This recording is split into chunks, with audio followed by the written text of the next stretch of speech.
No plan survives first contact with the enemy. Very popular saying in the military. And usually that thought connotes the idea that you cannot plan for every possible contingency, every possible thing that may occur, especially on the battlefield. It is a dynamic environment. However, it also means something else, particularly in the military and perhaps in life, that sometimes, because we have those basic responses to uncertainty or fear, being fight or flight, with a default often to flight, you're going to freak out. And so whatever plan you had is just going to go out the window. We have met the enemy, and it is us. Hello, my name is Major Mike Webb, and I recently had 2 videos banned on YouTube for stating the truth. I had filed suit against several federal agencies to demand an injunction against the vaccines, and later followed up with a suit against the Department of Defense for failing to respond to a FOIA request regarding excess fatalities. And apparently those facts are now described as medical disinformation.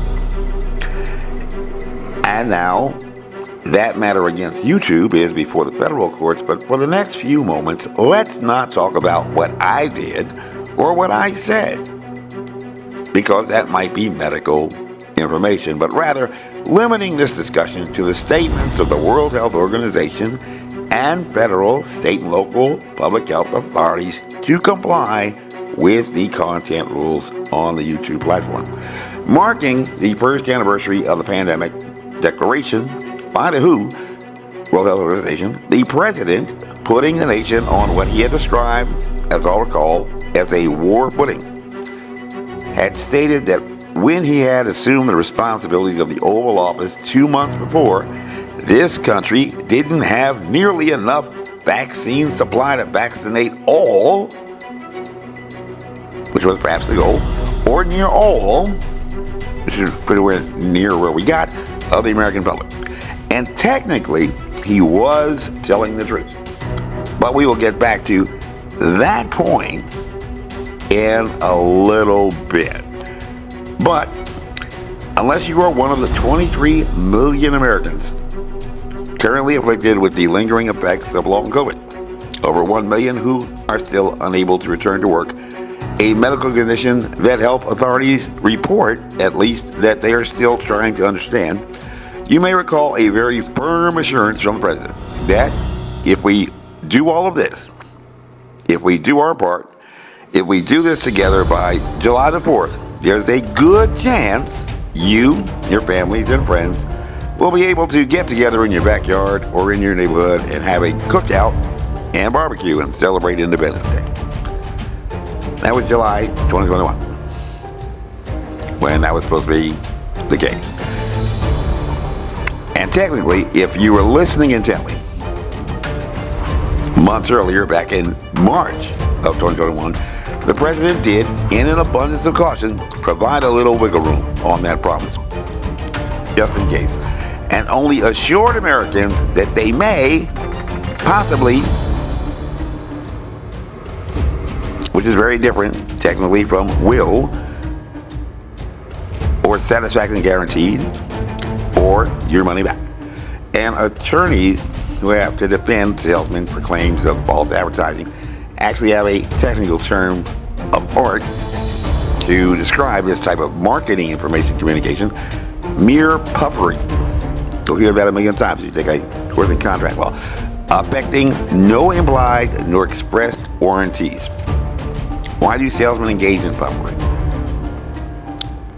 Do and improve. They take a bet that you won't know the difference between puffery and an actual guarantee or warranty. You're going to not know the difference, accept it as a guarantee, and basically fall for the sales pitch like most suckers do. And there's sucker born every day, because statistically, most do. However, in late July 2021, the president had attended a town hall, off script and off teleprompter, responding to questions and comments from the audience, just being Joe, and stated with full assurance, if you're vaccinated, you're not going to be hospitalized. You're not going to be in the ICU unit, and you're not going to die. Well, currently, the picture looks very different. But at that point, in July 2021, that's what he said. And immediately, not a statement from the White House, walking back the statements, or issuing a retraction, but a fact checker at Associated Press immediately published a correction to explain that even though it had appeared that the president had offered an absolute guarantee that people who get their COVID-19 vaccines are completely protected from infection, sickness, and death from the coronavirus, the reality is not that cut and dry. And in late July 2021, Calvin Woodward and Hope Yen at Associated Press conceded that the president's remarks on the road had apparently overlooked the rare exceptions for these safe and effective vaccines, ripping off figures machine gun style to confidently state, being presidential, that as of July 12th, the government had tallied actually 5,492 known vaccinated people who tested positive for coronavirus and were hospitalized or died, from a total of more than 159 million fully vaccinated Americans. And so, about 5,000 from 159 million, no biggie. The show must go on. And at that point in July 2021, Dr. Rochelle Walensky, that happened to be you, hey, sorry, progress. And at that point in July 21, Dr. Rochelle Walensky, director of the CDC, had claimed that 99.5% of all the deaths from COVID-19 are in the unvaccinated, in a pandemic of the unvaccinated. And just days later, by the time that over 70% of the uniformed service members had been vaccinated in the active duty, reserves, and National Guard, when the Defense Secretary's order was issued to get the shot, the Delta variant was just beginning to displace the prior variant, and the Pfizer product selling at about $30 per dose to the government because it was being offered to you for free.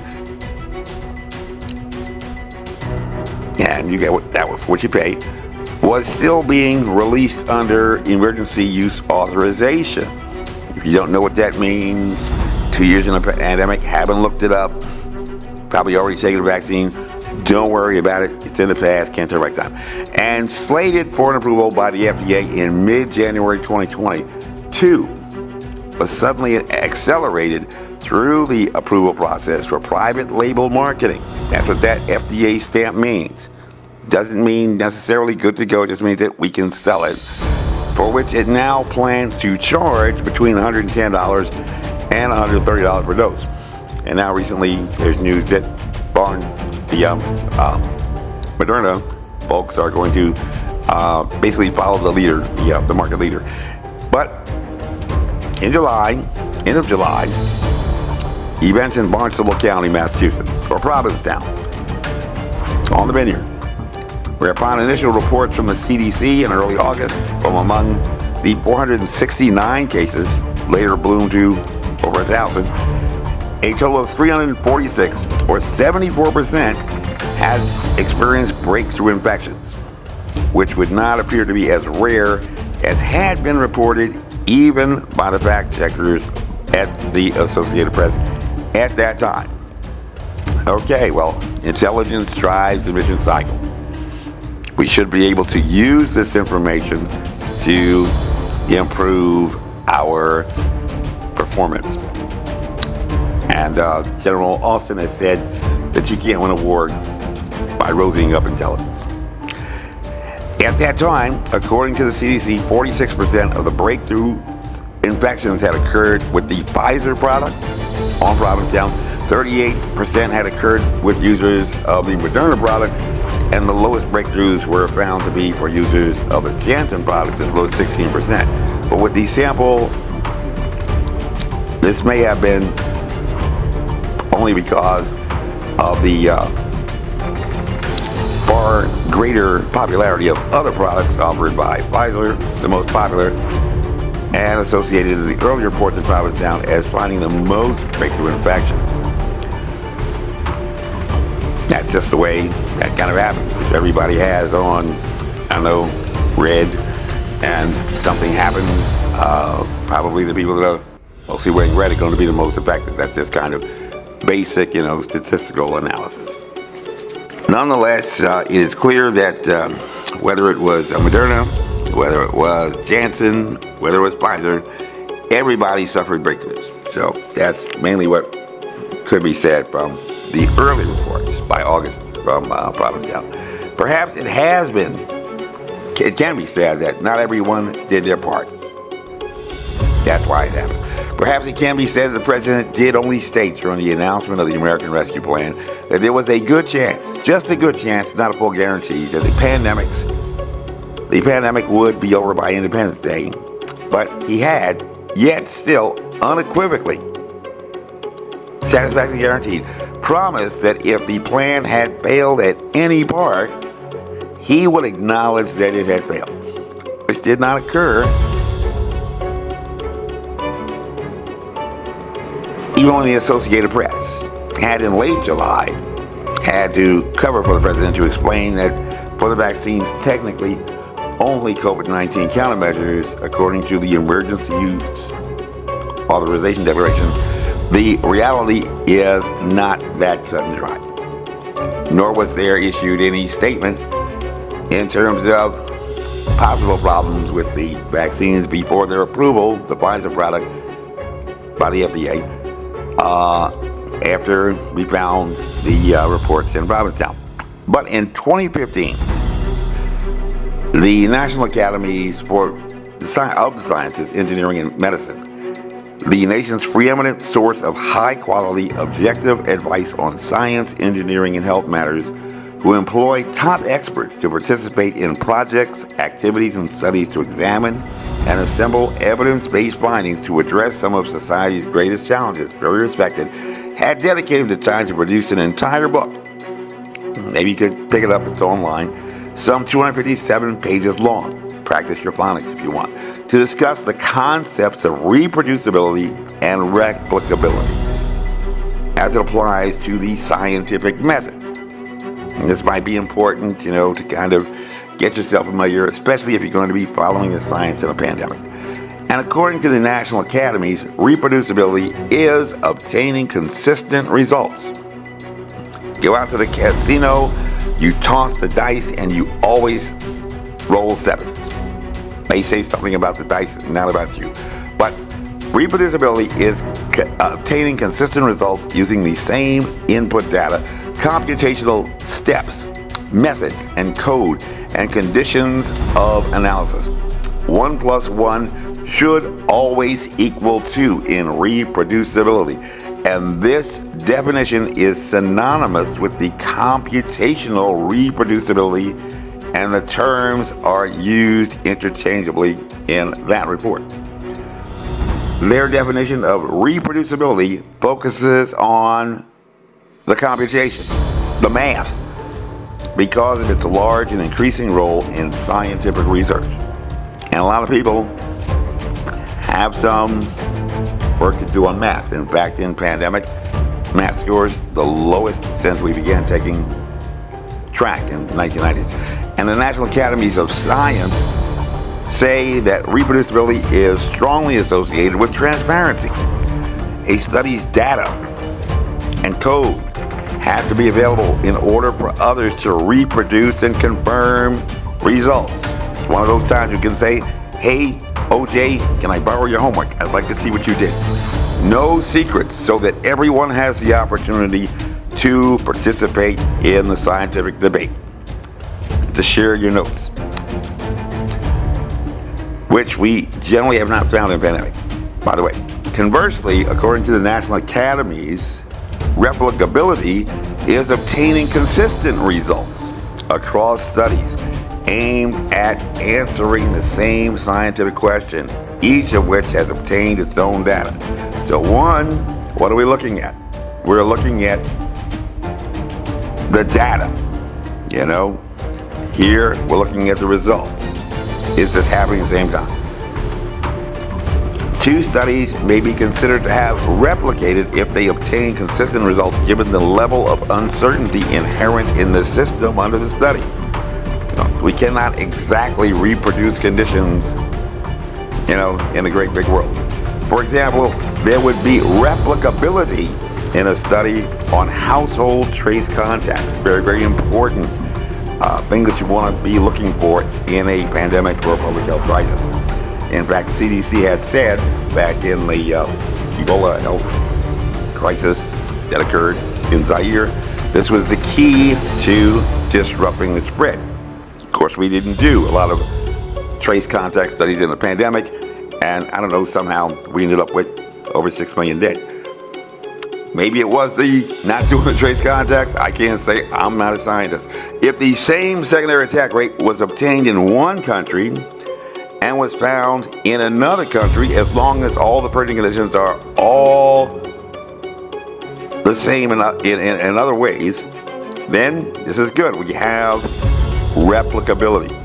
Yet for whatever reason, and none has yet been offered or even considered, it isn't even a big panel discussion, the few studies that have been performed, yes, there are very few that have been performed to determine the secondary attack rate for COVID-19 and its multiple variants have been consistently inconsistent, thereby violating the scientific goal of replicability. And perhaps simply by violating these basic tenets, very basic things that you should be learning in your epidemiology master's program about the scientific method. They're not doctors. It's just a master's program. The scientific method, it has been far more difficult than it has been, than it should have been, to develop a clear understanding of the threat presented by COVID-19. A Tower of Babel scenario, which appears to continue as scientists continue to grapple with what have been marketed as safe and effective vaccines. Okay, with that behind us, let's get into some application. With the severity of the pandemic in terms of lethality having ebbed from the early years of the pandemic, now all those still finding in the United States, this disease accounting for around 43% of the daily death toll around the world, and everything about the equivalent of a 9/11 every week here. The earlier focus of many public health authorities upon terms like positivity rate, reproductive number, or R&R, spikes, surges, and outbreaks has shifted to a predominance of focus on terms like efficacy and safety of the vaccines in the market, or so described. Not the least surprising, experiencing a sharp decline in demand.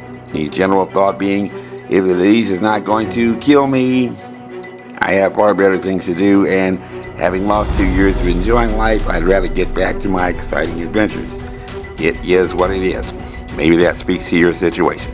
But a series of events have caused some controversy, some football fans, soccer fans, on the safety and effectiveness of the vaccines, which is why these very basic terms regarding reproducibility and replicability become once again imperative to wrap your head around to get a better understanding. Reproducibility, replicability. Can it happen again? Under what conditions? On March 27th, one peer-reviewed study that had examined as many as 4 million subjects to determine the effectiveness of the protection provided by a prior infection. No vaccine, all this is your prior infection, or what has been popularly described by some as my natural immunity, and finding lower levels of protection for the elderly than amongst younger persons. One of the important statements in this just 9-page report published in The Lancet, journal with which you should be familiar after 2 years of pandemic going on 3, was that in addition to epidemiological studies, longitudinal, serological, and other immunological studies are needed to provide information on the mechanisms of immunity against SARS-CoV-2 and its duration. Some call these terms correlates of protection. Some call them correlates of immunity. We can't generally determine those without knowing the infectious dose, and we don't know that. But don't worry about that. And so in the month in which the American Rescue Plan was being rolled out, according to the scientists, they believed that they still required more homework to understand the mechanisms of immunity against SARS-CoV-2 and its duration. And it's fairly difficult to develop a preventative measure like an effective vaccine if you are still not even certain how that process works. And so you might reasonably expect, hey, I might have some breakthrough infections because I don't know exactly what I'm doing. That's the way it works, like a science. And at this point in time, the president was saying very truthfully that there were not enough vaccines. Technically, if nobody knew how they were supposed to work, it could be effective.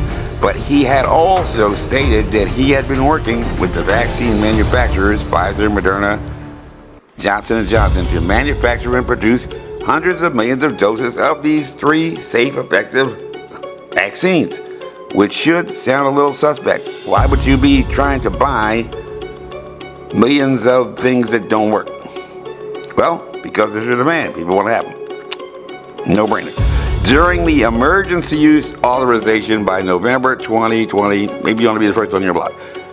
During the emergency use authorization by November 2020, just 1 month before the Pfizer product began to be distributed, the authorizing memorandum, which you should have read, had conceded that data are limited to assess the effect of the vaccine against asymptomatic infection, a term that you should know what it means, as distinguished between symptomatic expressions of infection, as measured by detection of the virus and or detection of antibodies against non-vaccine antigens that would indicate infection rather than immune response induced by the vaccine.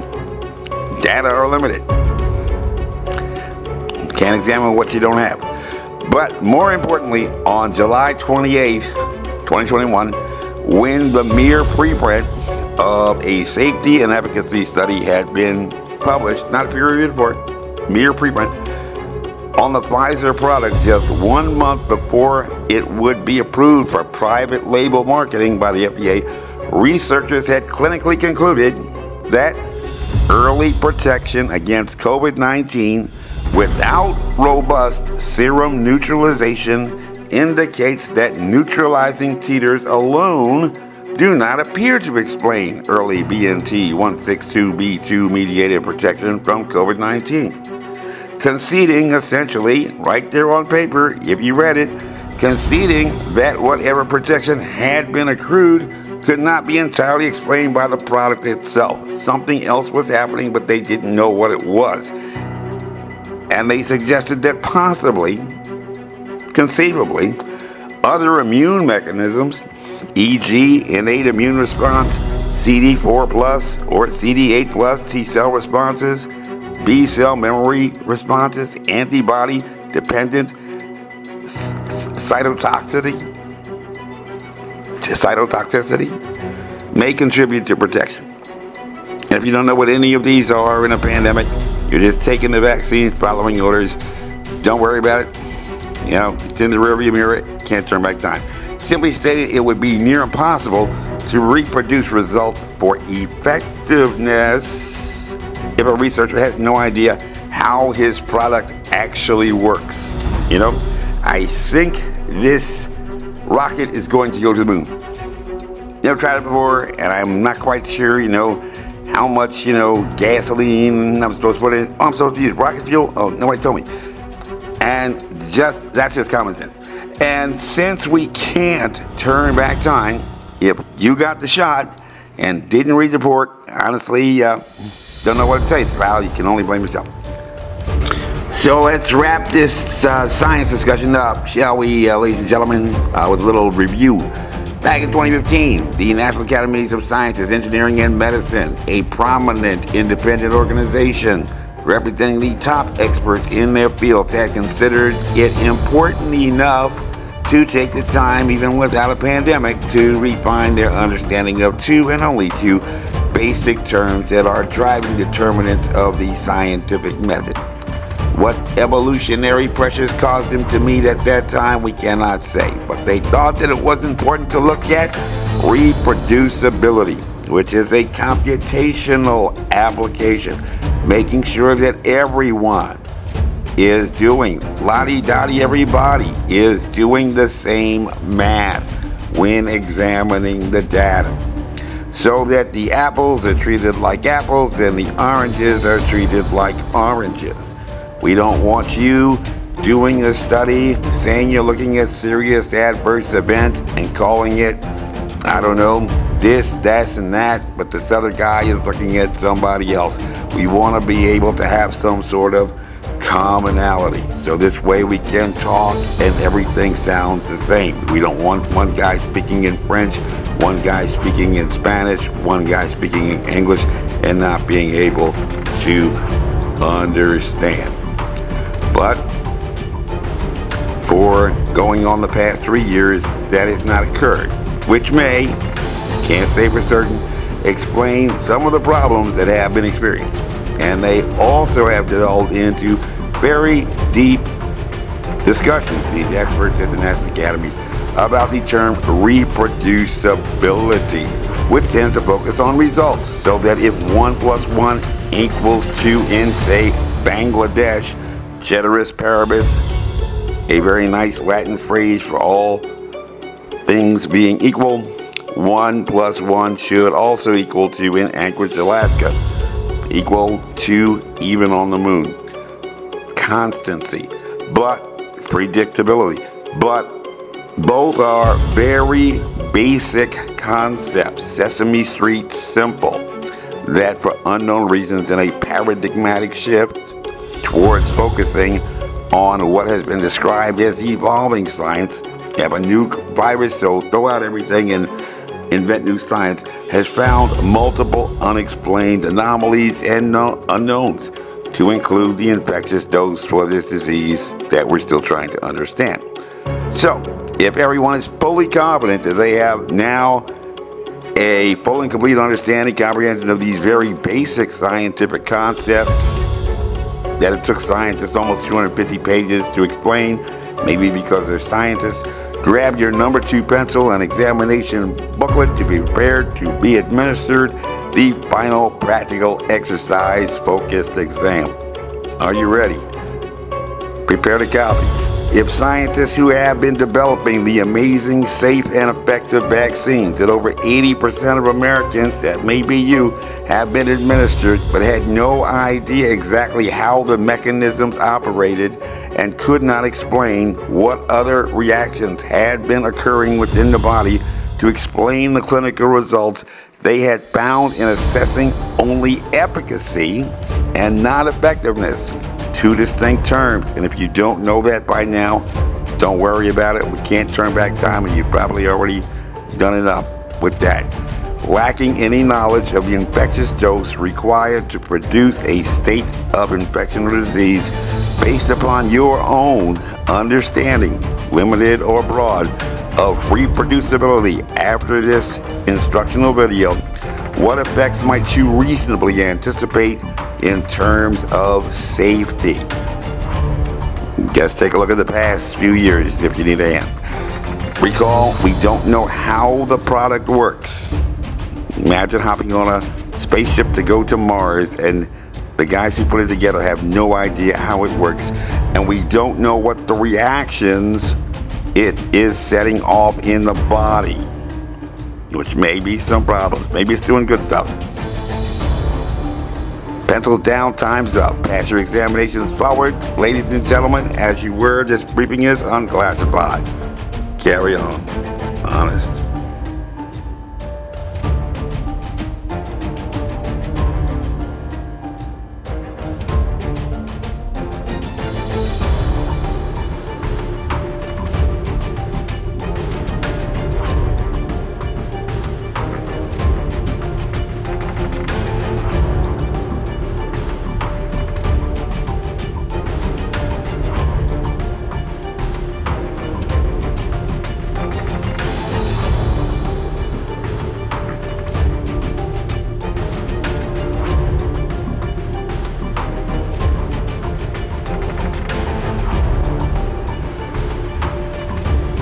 This advertisement was authorized by Mike Webb.